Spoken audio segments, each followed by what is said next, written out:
ንስር ዕድሜው 40 አካባቢ ሲሆን ምንቃሩ ይጣመማል።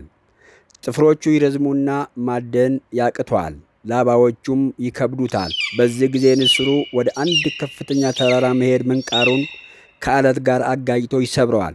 አዲስ ምንቃር ሲበቅልለት ደግሞ የድሮ ጥፍሮቹንና ላባዎቹን ይነቅላል። ይህ 5 ወር አካባቢ የሚፈጅ ህመም የበዛበት ሂደት ሲሆን ሂደቱን ሲጨርስ ግን ለሌላ 30 ዓመት የሚሆን አዲስ ጉልበትና ህይወት ያገኛል።